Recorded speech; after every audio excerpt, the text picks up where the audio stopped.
Hello നമസ്കാരം, എൻ്റെ പുതിയൊരു വീഡിയോയിലേക്ക് സ്വാഗതം. അപ്പോൾ നിങ്ങൾ ആരും എന്നെ മറന്നിട്ടില്ലല്ലേ? ഞാൻ 2 ദിവസമായി വീഡിയോ ഇട്ടിട്ട് കുറച്ച് തിരക്കായിരുന്നു. ഇനി ഡെയിലി വീഡിയോ ഉണ്ടാവും. നിങ്ങൾ എൻ്റെ വീഡിയോസൊക്കെ ഒന്ന് കാണണേ. അപ്പം ആദ്യം തന്നെ നമുക്ക് നമ്മുടെ രേണു ചേച്ചിയാണ് ഇന്നത്തെ സബ്ജക്റ്റ്. ഞാൻ അത് പറയാൻ മറന്നു. രേണു ചേച്ചിയാണേ സബ്ജക്റ്റ്. അപ്പം നമുക്ക് ആദ്യം ഒരു കാര്യം കാണാം.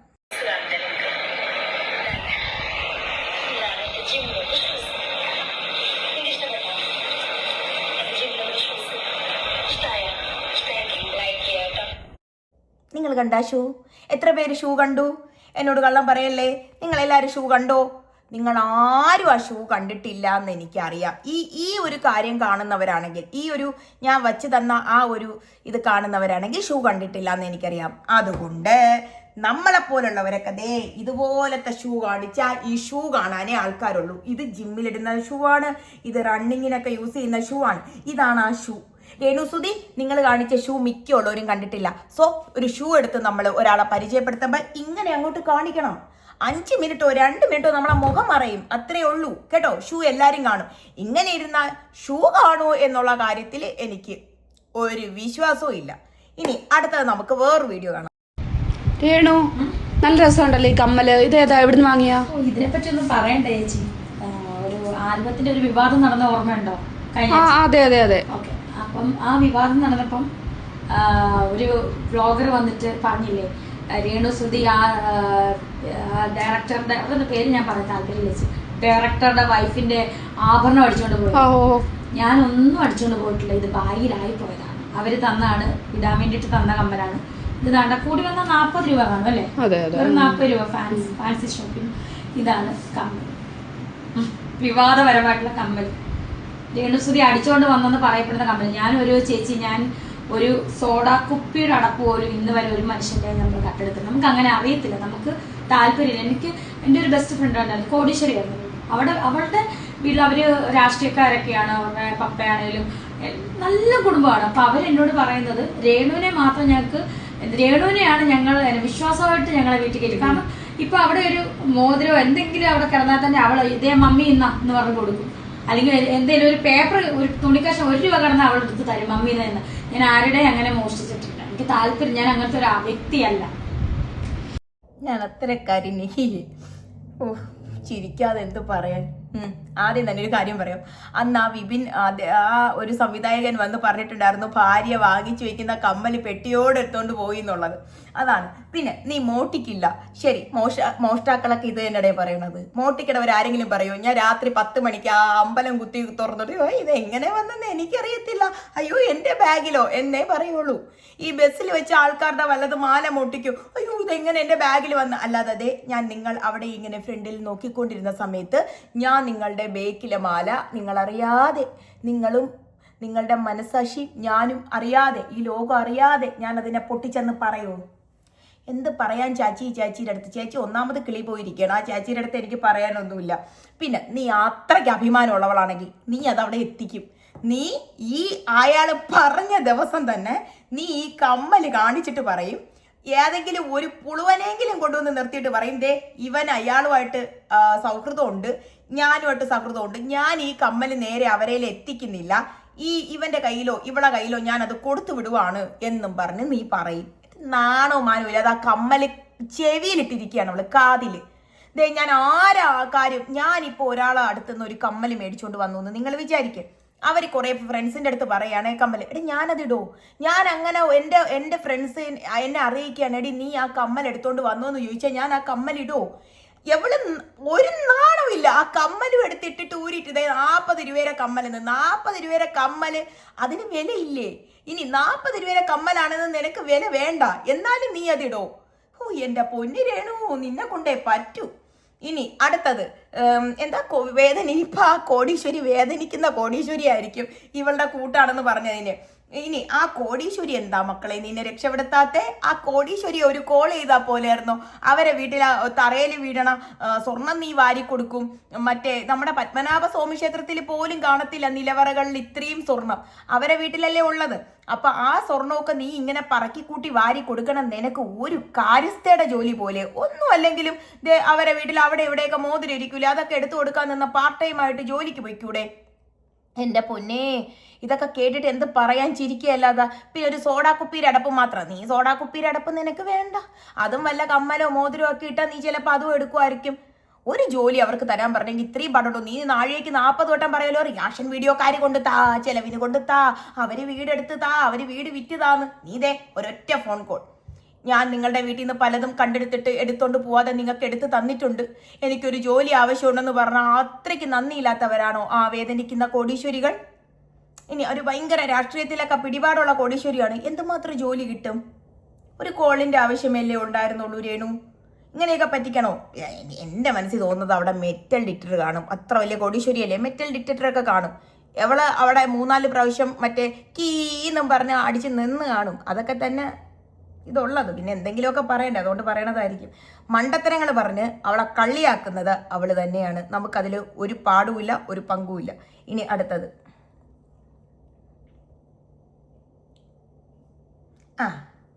ഇനി സബ്സ്ക്രിപ്ഷന്റെ വീഡിയോ. സബ്സ്ക്രിപ്ഷൻ കേട്ടോ, സബ്സ്ക്രിപ്ഷൻ അല്ല, സബ്സ്ക്രിപ്ഷൻ. ഈ സബ്സ്ക്രിപ്ഷൻ എന്ന് രേണുവിന് പറയാൻ പറ്റാത്തതിന്റെ കാരണം രേണു ഇൻവിസിലൈൻ ഇട്ടത് കൊണ്ടാണ്, ക്ലിയർ അലൈൻസ് ഇട്ടത് കൊണ്ടാണ്. കാരണം അതിടുമ്പോൾ പല്ലിന് കുറച്ച് ഈ ബ്രേസസ് ഇടും പോലെ ആയതുകൊണ്ട് ആ വാക്ക് വരാത്തതാണ്. അതുകൊണ്ട് നമുക്കും പറയാം സബ്സ്ക്രിപ്ഷൻ. രേണു അത് പറയുമ്പോൾ ഇനി നമ്മൾ സബ്സ്ക്രിപ്ഷൻ എന്ന് പറയുമ്പോൾ രേണു അത് തെറ്റാണെന്ന് പറഞ്ഞാലോ? ഇംഗ്ലീഷൊക്കെ നന്നായിട്ട് അറിയാന്നുള്ള ഒരാളല്ലേ. അപ്പം നമുക്ക് ആ ഒരു വീഡിയോ കാണാം. ഒരുപാട് പേര് സബ്സ്ക്രിപ്ഷൻ എടുത്തിട്ടുണ്ടല്ലോ ഓൾറെഡി, ഒത്തിരി ആർട്ടിസ്റ്റുകൾ എടുത്തിട്ടുണ്ട്. പക്ഷെ രേണുവിന് മാത്രം എന്താ?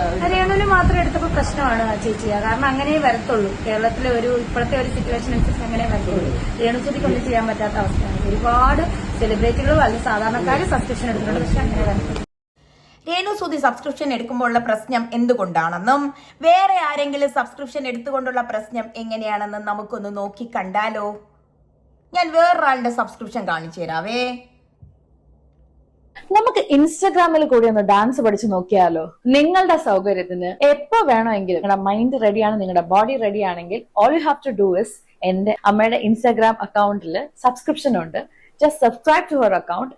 She charges just $299 a month. നിങ്ങളെ സംബന്ധിച്ച് നിങ്ങളുടെ ഒരു ഫുൾ മന്ത് അല്ലെങ്കിൽ ഒരു ദിവസത്തെ എക്സ്പെൻസ് എടുത്ത് നോക്കിയാലും ഇതാണ് മോളെ വ്യത്യാസം. നീ സബ്സ്ക്രിപ്ഷൻ എടുക്കുമ്പോൾ നിന്നെ പറ്റി പറയുന്നതും മറ്റുള്ളവർ സബ്സ്ക്രിപ്ഷൻ എടുക്കുമ്പോൾ പറയാത്തതും ഇതാണ്. നിന്നെ പോലുള്ള വെറും അപരാധിത്തരം കാണിക്കാൻ, വെറും തുണി അഴിച്ചിട്ടുള്ള ആട്ടം കാണിച്ച അത് പറയും. ഈ സൗഭാഗ്യ പോലുള്ളവര് സബ്സ്ക്രിപ്ഷൻ എടുത്താൽ പറയാത്തത് അതാണ്. അതെന്തിനാണ്? ഡാൻസിനാണ്. അവസാന സൗഭാഗ്യ തന്നെ പറയുന്നുണ്ട്, ഈ സബ്സ്ക്രിപ്ഷൻ എന്ന് കേൾക്കുമ്പോൾ മറ്റത് മാത്രമല്ല ഇങ്ങനെയുണ്ട്. അത് പറയേണ്ടി വരുന്ന അവസ്ഥ ഉണ്ടാക്കിയത് നിന്നെ പോലുള്ളവളാണ്. ഇതിനു മുമ്പ് അഹാന കൃഷ്ണ സബ്സ്ക്രിപ്ഷൻ എടുത്തു. അഹാന കൃഷ്ണയ്ക്ക് വന്ന് പറയേണ്ട ആവശ്യം ഉണ്ടായിരുന്നോ ഞാൻ സബ്സ്ക്രിപ്ഷൻ എടുത്തു, ഇത് മറ്റതിനല്ല എന്ന്? അവർ സബ്സ്ക്രിപ്ഷൻ എടുത്ത ആരും കണ്ടില്ല. ഇവളെ താരതമ്യം ചെയ്ത് പറഞ്ഞപ്പോഴാണ് അറിഞ്ഞത് അഹാന കൃഷ്ണയ്ക്കും സബ്സ്ക്രിപ്ഷൻ ഉണ്ടെന്ന്. ഒരുപാട് പേര് എടുക്കുന്നുണ്ട്, ഒരുപാട് പേര് മോശമായിട്ട് നല്ലതായിട്ട് എടുക്കുന്നുണ്ട്. പക്ഷേ അതിനല്ലേ, ഇത് നല്ലതിനാണേ, നമ്മളെ ഒന്ന് വിശ്വസിക്കണേ എന്ന് പറഞ്ഞ് എടുക്കേണ്ടി വരുന്നത് നിന്നെ പോലെ. നീ ഒറ്റ ഒരുത്തിയാണ് കാരണം. നീ ഒറ്റ ഒരുത്തി എടുത്തതിന് ശേഷമാണ് ഇത്രയും പ്രശ്നങ്ങൾ ഉണ്ടായത്, ചർച്ചയായത്. അപ്പം നിനക്കത് പറ്റൂല. നീ എന്ത് ചെയ്താലും കുറ്റം. നീ നല്ലത് ചെയ്ത് നോക്ക്, കുറ്റപ്പെടുത്തുമെന്ന് നമുക്കൊന്നും അറിയാലോ. നിന്നെ കുറ്റപ്പെടുത്തിയ ആൾക്കാർ തന്നെ, ഞാൻ ഉൾപ്പെടെയുള്ളവർ തന്നെ നിന്നെ സപ്പോർട്ട് ചെയ്യും. എന്തുകൊണ്ടാണ് രേണുസുതി വന്ന സമയത്ത് എല്ലാവരും ഒന്ന് സപ്പോർട്ട് ചെയ്തത്? അത് നല്ല കാര്യം ആയതുകൊണ്ട്. നിങ്ങളത് ആ ഒരു പാട്ട് അഭിനയിക്കുന്നു, അതിനെ മോശപ്പെട്ട് പറഞ്ഞപ്പോൾ എല്ലാവരും നല്ലത് പറഞ്ഞത് അതിൽ നല്ലതുണ്ട്. പക്ഷെ ആ നല്ലത് കേട്ട് കേട്ട് ചേച്ചി അങ്ങ് ഓവർ കോൺഫിഡൻസ് ആയിപ്പോയി. അതുകൊണ്ട് ചേച്ചിക്ക് ഇപ്പം മനസ്സിലായി കാണുമല്ലോ ചേച്ചി എന്തുകൊണ്ടാണ് സബ്സ്ക്രിപ്ഷൻ എടുക്കുമ്പോൾ പറയുന്നതെന്നും ഇവരെ പോലുള്ളവർ എടുക്കുമ്പോൾ എന്താണ് നല്ലത് പറയുന്നതെന്നും. ഒരു പാട്ട് പാടി കാണിച്ചു കൊടുക്ക്. നിനക്ക് പാട്ട് പാടാനുള്ള കഴിവില്ലെങ്കിലും കാണിച്ചു കൊടുക്ക്. ഇനി നിങ്ങൾ നാടകത്തിലൊക്കെ അഭിനയിക്കുമല്ലോ, അപ്പോൾ ഒരുപാട് നാടകത്തിൽ അഭിനയിക്കാൻ താല്പര്യമുള്ള ആൾക്കാർ കാണുമല്ലോ. അതിൻ്റെ കാര്യങ്ങളൊക്കെ നിങ്ങൾക്ക് അഭിനയത്തിൻ്റെ എങ്ങനെ അഭിനയിക്കണം, എങ്ങനെയാണ് അതിൻ്റെ വരവ് കാണിച്ചു കൊടുക്ക്. പോസിറ്റീവായിട്ടുള്ള കാര്യങ്ങൾ കാണിച്ചു കൊടുക്ക്. നമ്മളത് പറയാം. അല്ലാതെ ഈ സബ്സ്ക്രിപ്ഷൻ എന്ന് പറയുന്നത് തുണി അഴിച്ചുള്ള ആട്ടമായിട്ടിനെ കൊണ്ട് എത്തിച്ചിട്ട് പറയരുതെന്ന് പറഞ്ഞാൽ നമ്മൾ ഇരട്ടി പറയും. ഇനി അടുത്ത വേറൊരു വീഡിയോ ആണ്. ഇനി ഇവരെ സപ്പോർട്ട് ചെയ്ത് 1-2 ആൾക്കാർ വന്നിട്ടുണ്ട്. അവരുടെ വീഡിയോസ് കാണാമേ. നിങ്ങൾക്കറിയാം അവരെയൊക്കെ.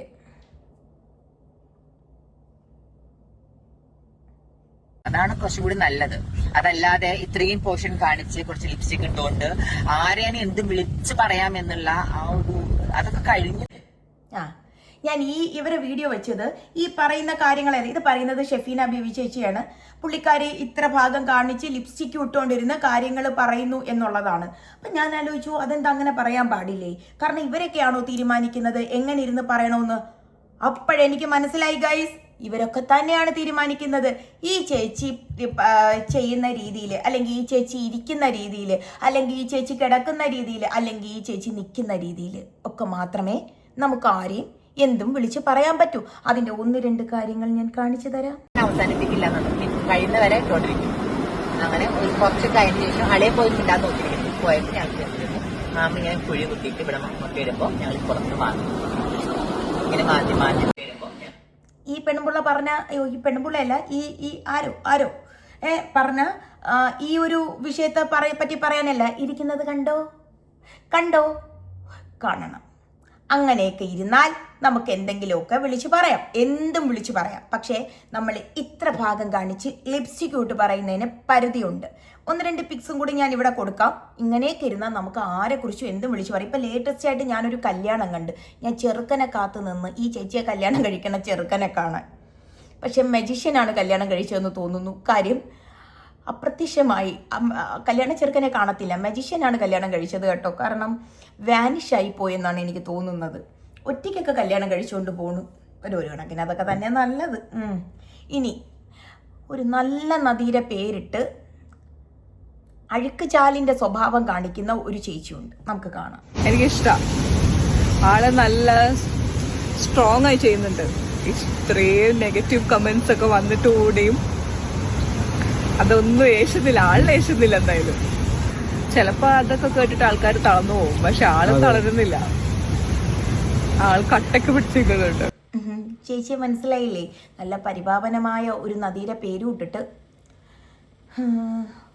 ഓടേരെ അഴുക്ക് വെള്ളം ഒഴുകി വരുന്ന രീതിയിലുള്ള സ്വഭാവം കാണിച്ച് നടക്കുന്ന ഒരു ചേച്ചി. പേരും ചേച്ചിയും തമ്മിൽ യാതൊരുവിധ ബന്ധവുമില്ല. പിന്നെ ചേച്ചി പറയുന്ന കാര്യങ്ങളൊക്കെ നിങ്ങൾ കേട്ടല്ലോ. എനിക്കിതൊന്നും പറയാൻ വയ്യടേ. പുള്ളിക്കാരി എവിടെ സ്ട്രോങ് ആയിപ്പോയി.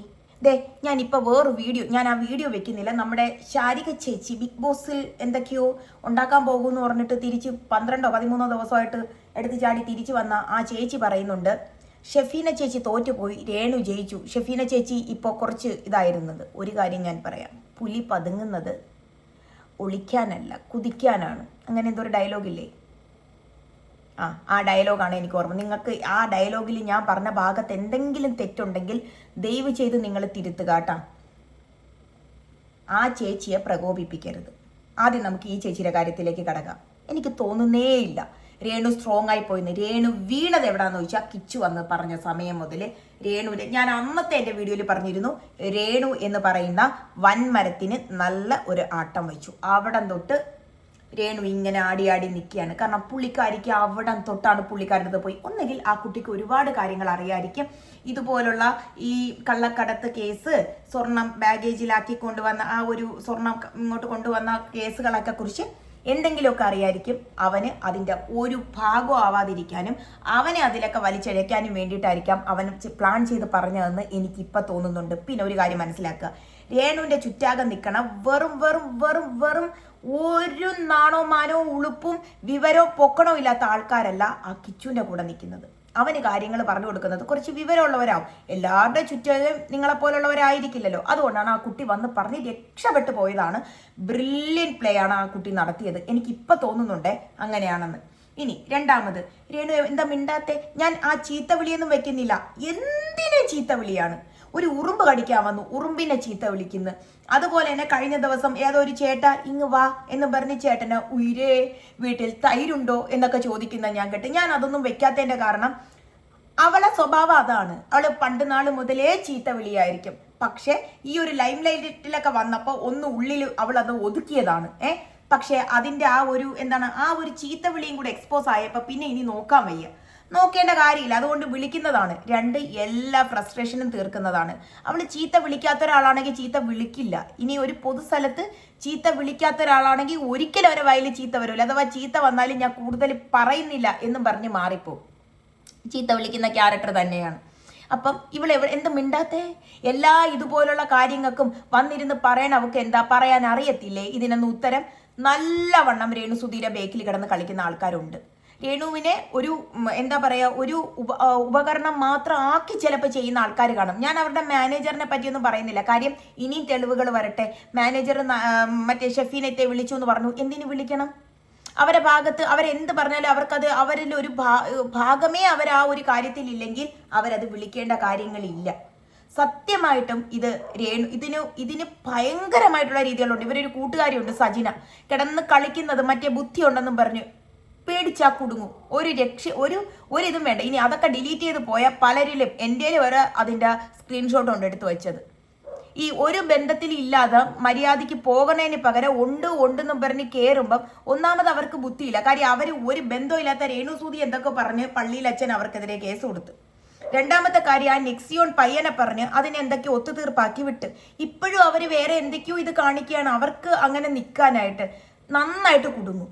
ഞാൻ സത്യം പറഞ്ഞ ഷെഫീനത്തയുടെ വീഡിയോയുടെ വേറെ കുറെ കാര്യങ്ങളൊക്കെ എടുത്ത് വെച്ച് സംസാരിക്കാത്തത് കുറച്ചും കൂടെ തെളിവ് വരട്ടെ എന്ന് കരുതിയാണ്. അതിലേക്ക് വരാം. നമ്മുടെ ശാരിക ചേച്ചി വന്നിരുന്ന് പറയുന്നുണ്ട് രേണുസുതി ജയിച്ചു, മറ്റവര് പോയി. ഈ റിയാക്ഷൻ വീഡിയോ ചെയ്യുന്ന എല്ലാരെ കുറിച്ചും ആർക്കൊക്കെയോ പരാതി കൊടുത്തു, അതൊക്കെ അറിഞ്ഞിട്ടാണ് പിൻവലിച്ചതെന്ന്. നിങ്ങൾ ഒരുപാട് അവരെ ഇട്ട് ഇതാക്കരുത്. അവർ കൊണ്ടുവന്ന് നിരത്തും. അവരേൽ ഒരു തെളിവും ഇല്ലെന്നാണ് വിചാരിച്ചത്. മറ്റേ ശാന്തിവിള ദിനേശ് അയാൾ വന്നിരുന്ന് സംസാരിച്ചിട്ട് അയാൾ ഒരു തെളിവ് പോലും കാണിച്ചിട്ടില്ല.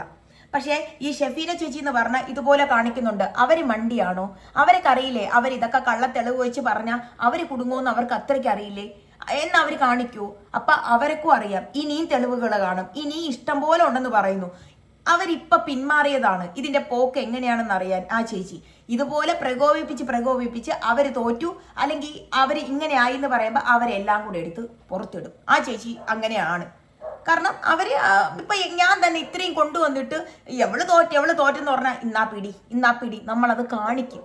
രണ്ടാമത്തെ ഒരു കാര്യം എന്ന് പറഞ്ഞാൽ ഇവരെ ചുറ്റാകെ നിൽക്കണവര് രേണുസുതിയെ വീണ്ടും ലൈം ലൈറ്റിൽ നടത്തി ഇതുപോലെ കണ്ടന്റ് ആക്കാൻ വേണ്ടിയിട്ടാണ് പറയുന്നത്. എന്താ ശാരികയ്ക്ക് അത്രയ്ക്കറുടെ രേണുസുതി മിണ്ടുന്നില്ല. രേണുസുതിയുടെ ചുറ്റാകെ കിടക്കുന്ന ഗ്രഹങ്ങൾ ഉപഗ്രഹങ്ങൾ എല്ലാം കൂടെ കത്തിപ്പാറി നടക്കുന്നു. എന്താ രേണുസുതി മിണ്ടാത്തെ? രേണുസുതി ഒരു കാര്യത്തിന് പ്രതികരിക്കാത്തവരാണെങ്കിൽ ശരി, നമുക്കത് പറയാം. എന്ത് രേണുസുതി മിണ്ടാത്തത് ഇതിനെക്കുറിച്ച്? രേണുസുതിക്ക് മിണ്ടരുതെന്ന് പറഞ്ഞിട്ടുണ്ട്. പക്ഷെ ഇവര് പറഞ്ഞ് രേണു അവസാനം എന്തെങ്കിലും ഒരു ഇത് പറയുകയോ ഈ ചേച്ചിയെ ഈ ഇത്രയും തെളിവ് കൊണ്ടുവന്ന ഇവരെ വലതും പറയുകയോ ചെയ്യുകയാണെങ്കിൽ ഇവരാ തെളിവെടുത്തിട്ടിട്ട് അവസാനം നിങ്ങൾക്ക് പോലും പിടിച്ചാൽ കിട്ടത്തില്ല. അവസാനം രേണു ആയിരിക്കും ആ വലിയ കുഴിയിൽ വീഴുന്നത്. നിങ്ങളുടെ ഇപ്പൊ എൻ്റെ വീട്ടിലുള്ള ആരുമല്ല രേണുസുതി. പലരും പറയുന്നുണ്ട് നിങ്ങളുടെ വീട്ടിലുള്ളവരാരും അല്ലല്ലോ, നിങ്ങളുടെ വീട്ടിലുള്ളവരായാൽ കാണാന്ന്. നിങ്ങളെ വീട്ടിലുള്ളവരല്ലാത്ത അവരെ നിങ്ങൾക്ക് സപ്പോർട്ട് ചെയ്യാമെങ്കിൽ നമ്മളെ വീട്ടിലുള്ളവരല്ലാത്ത ഒരാളെ നമുക്ക് എതിർത്തൂടെ? ഇനി രണ്ടാമത്തെ കാര്യം, ഇത്രയും പ്രകോപിപ്പിച്ച് വീണ്ടും അവരെ നിങ്ങളെ കൂടെ ഉള്ളവരാണ് രേണുസുതി നിങ്ങളെ കുഴിയിൽ വീഴ്ത്തുന്നത്. നിങ്ങൾക്ക് വേണ്ടി സപ്പോർട്ട് ചെയ്യുന്നവരടുത്ത് ഒന്നും മിണ്ടാതിരിക്കാൻ പറ. ഞാൻ പറയുന്നത് ആ കിച്ചുവിന് എന്തടെ ഇതൊക്കെ എടുത്ത് സ്റ്റോറിയാക്കി ഇട്ടൂടെ? ഇപ്പൊ എവിടെ പോയി സ്റ്റോറിയൊക്കെ ആക്കി ഇടാൻ? ഇപ്പൊ ഇതൊന്നും സ്റ്റോറി ആക്കുന്നില്ലല്ലോ. സത്യം പറഞ്ഞാൽ ഇവര് ഫിസിക്കലി തന്നെ ഭയങ്കര ഫ്രസ്ട്രേഷൻ ആയി. ആ രേണുസുതി ചെയ്തിരുന്ന ട്രീറ്റ്മെന്റിന്റെ ഒരു എഫക്റ്റും ഇല്ല. രേണുസുതിയുടെ പ്രായമൊക്കെ നന്നായിട്ട് എടുത്ത് അറിയുന്നുണ്ട്. കാരണം പുള്ളിക്കാരിക്ക് നല്ലവണ്ണം വിഷമമുണ്ട്. അവരുടെ ഫേസ്ബുക്ക് അടിച്ചു പോയി. അത് ഒരുപാട് പേര് അടുപ്പിച്ച് കളഞ്ഞതാണെന്ന് പറയുന്നുണ്ട്. എനിക്ക് തോന്നുന്നില്ല അതെന്തോ ഹാക്കായി അത് പോയതാണ്. അതൊക്കെ കിട്ടാൻ ഭയങ്കര പാടുമാണ് എന്നൊക്കെയാണ് പല യൂട്യൂബ് ചാനലിലുള്ളവരും പറയുന്നത്. അതോടുകൂടി തന്നെ പോയി അവരവിടെ കരഞ്ഞിരിക്കുന്നതായിട്ടൊക്കെ പറയുന്നുണ്ട്. അവരെ കൂടുതൽ സമ്മർദ്ദത്തിലാക്കുന്നത് അവരെ കൂടെ ഉള്ളവരാണ്. പിന്നെ ഞാൻ ഇനി ഒരു വീഡിയോ വെക്കുന്നില്ല, അവനെയും കൂടെ പറയാം. എന്തൊരു അഭിലാഷ് ആട്ടയോ ഇവളെ ചാച്ചെന്നും പറഞ്ഞ് ഞാൻ ഒരു വീഡിയോ ഇട്ട് തുപ്പൽ കൊണ്ട് കണ്ണുനീര് വരുത്തി പറയുന്നത് നിങ്ങൾക്ക് തോന്നുന്നുണ്ടോ അത് ഒരു ഇതല്ലെന്ന്? അവൻ തുപ്പൽ കൊണ്ട് കണ്ണുനീര് വരുത്തുന്നത് അവൻ അറിയാതെയാണ് എടുത്തതെന്ന് നിങ്ങൾക്ക് തോന്നുന്നുണ്ടോ? ഒരിക്കലുമല്ല. അവൻ തന്നെ പറയും ഞാൻ ഇങ്ങനെ കാണിക്കാം, അതും കൂടെ എടുത്തു വെച്ച് പറയാൻ. കാരണം എന്താണ്? സിനിമയിൽ കയറ്റാൻ. യവനെ സിനിമയിൽ കയറ്റിയ ആ മലയാള സിനിമയെ കുറെ ഇപ്പം നന്നായിട്ട് അഭിനയിച്ച് എല്ലാ പിള്ളേരും കൂടെ കയറ്റി മേളിൽ വെച്ചിട്ടുണ്ട്. യവനെയൊക്കെ സിനിമയിൽ കേട്ടാൽ മലയാള സിനിമ മേളിൽ കയറും, അങ്ങ് ഏറിപ്പോവും. അതുകൊണ്ട് ദയവ് ചെയ്ത് ഇവനെയൊന്നും സിനിമയിൽ എടുക്കരുത്. ഇവനൊക്കെ മാനമര്യാദയ്ക്ക് ആ കലാഭവൻ മണിച്ചേട്ടൻ്റെ വീഡിയോസൊക്കെ ചെയ്തു വന്നെങ്കിൽ ആരെങ്കിലും എവിടെയെങ്കിലും വിളിച്ചേനെ. അതിന്റെ അതിബുദ്ധി കാരണം ഇതുപോലെയൊക്കെ ചെയ്തിട്ട് ബിഗ് ബോസിലും എവനെയൊന്നും വിളിക്കരുത്, മലയാള സിനിമയിലും വിളിക്കരുത്. എനിക്ക് അതൊക്കെ കാണുമ്പോൾ ദേഷ്യം വന്നു. ഞാൻ അതുകൊണ്ടാണ് എടുത്ത് വെക്കാറ്. കാരണം നിങ്ങളതൊക്കെ പല റിയാക്ഷൻ വീഡിയോ ചാനലിലും കണ്ടു കാണും. ഇങ്ങനത്തെയൊക്കെ കുറെ സാമാനങ്ങളാണ് അവര് ഇതാക്കുന്നത്. മിണ്ടാതിരുന്ന കുറച്ച് ഇത് കഴിയുമ്പോൾ രേണുസുതിക്ക് വീണ്ടും വരാം. നിങ്ങളുടെ ചുറ്റാലുള്ളവർ മിണ്ടിക്കൊണ്ടിരുന്നാലും പ്രശ്നം വരുന്നത് നിങ്ങൾക്കാണെന്ന് ഓർക്കുക. അത്രേ എനിക്ക് പറയാനുള്ളൂ. അപ്പോൾ ഈ ഒരു വിഷയത്തിനെ കുറിച്ച് നിങ്ങളുടെ അഭിപ്രായങ്ങൾ തീർച്ചയായിട്ടും എൻ്റെ കമൻറ്റ് ബോക്സിൽ വന്ന് പറയണം കേട്ടോ. അപ്പോൾ ഇനി പുതിയൊരു വീഡിയോ ആയിട്ട് നമുക്ക് വീണ്ടും കാണാം. അതിനു മുമ്പ് എൻ്റെ ചാനൽ ആദ്യമായിട്ടാണ് നിങ്ങൾ കാണുന്നതെങ്കിൽ നിങ്ങൾ ദയവ് ചെയ്ത് സബ്സ്ക്രൈബ് ചെയ്തിട്ട് തന്നെ കാണുക. അതൊരു അപേക്ഷയായിട്ട് മാത്രം കണക്കാക്കുക. സബ്സ്ക്രൈബ് ചെയ്യണേ. എൻ്റെ ഹസ്ബൻഡ് ചിലപ്പോൾ പറയും ഞാൻ നിങ്ങളെയൊക്കെ അടിക്കാൻ വരും കണക്കാണ് സംസാരിക്കണം എന്ന്. ഒരിക്കലും അല്ല കേട്ടോ. ഈ വിഷയമൊക്കെ എടുത്ത് സംസാരിച്ച് അതിൻ്റെ ഫ്ലോയിൽ പറയുന്നതുകൊണ്ട് തോന്നുന്നതാണ്. അങ്ങനെ അടിക്കാൻ വരുന്നെന്ന് തോന്നിയിട്ടാണ് സബ്സ്ക്രൈബ് ചെയ്യാത്തതെങ്കിൽ അങ്ങനെയല്ല. ഇതൊരു അപേക്ഷയാണ്. നിങ്ങൾ എൻ്റെ ചാനൽ സബ്സ്ക്രൈബ് ചെയ്തിട്ട് തന്നെ കാണണം, ഷെയർ ചെയ്യണം, ലൈക്ക് ചെയ്യണം, ഹൈപ്പ് ബട്ടൺ കണ്ട അതും കൂടി ഒന്ന് പ്രസ് ചെയ്യണം, കമൻസും അയക്കണം. അപ്പോൾ ഇനി പുതിയൊരു വീഡിയോ ആയിട്ട് നമുക്ക് വീണ്ടും കാണാം. അതുവരെ നന്ദി, നമസ്കാരം.